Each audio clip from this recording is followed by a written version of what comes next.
Hello friends, welcome back to my YouTube channel, and today we are going to start with a new topic, that is microorganisms in human welfare part 3. Let's start with our first topic, which involves microbes in production of biogas in rural areas. Cattle dung is available in large quantities in rural area where cattle like cow and buffaloes are used for variety of purposes. A lot of cellulosic material, that is cellulosic fiber, is present in food of cattle, which includes plant. It is also present in the rumen, a part of stomach of cattle. In rumen, these bacteria play important role in breaking down of cellulose and play an important role in nutrition of cattle. However, certain bacteria which grow anaerobically, that is bacteria which grow in absence of oxygen, depend on cellulosic material. Simultaneously, they produce a large amount of methane gas along with other gases like carbon dioxide and hydrogen gas.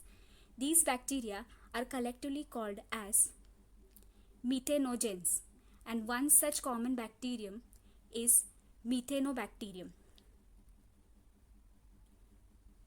These bacteria are commonly found in anaerobic sludge, that is anaerobic liquid waste, which is mostly found during sewage treatment. These bacteria are also present in rumen, a part of stomach of cattle. Thus, the excreta, that is dung of cattle, commonly called gobar, is rich in these bacteria. This dung can be further used for generation of biogas, commonly called gobar gas. The gobar gas or biogas thus produced is used for cooking and lighting. The technology of biogas production was developed in India mainly due to the efforts of Indian Agricultural Research Institute and Khadi and Village Industries Commission.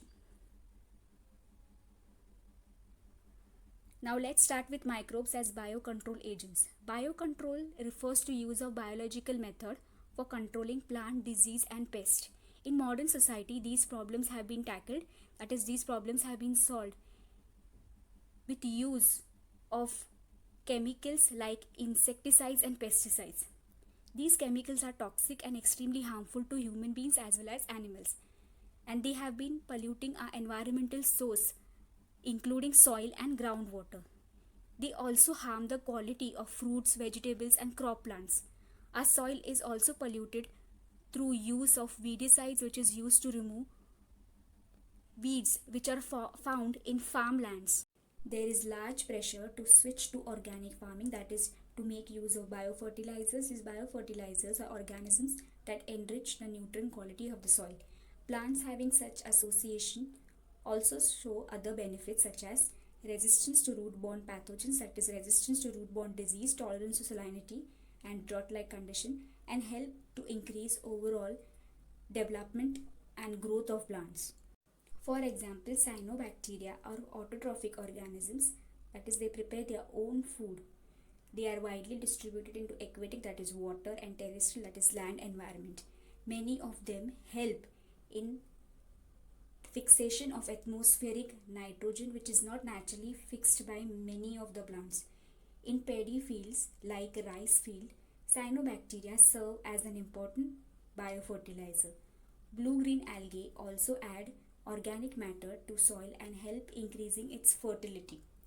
Currently in our country, a number of biofertilizers are available commercially in market, and farmers use these regularly in their fields to replenish, that is to enhance soil nutrients and to reduce their dependency on chemical fertilizer. This was it for this topic. If you have any doubt, please mention in comments. If you like this video, please don't forget to like and subscribe my channel.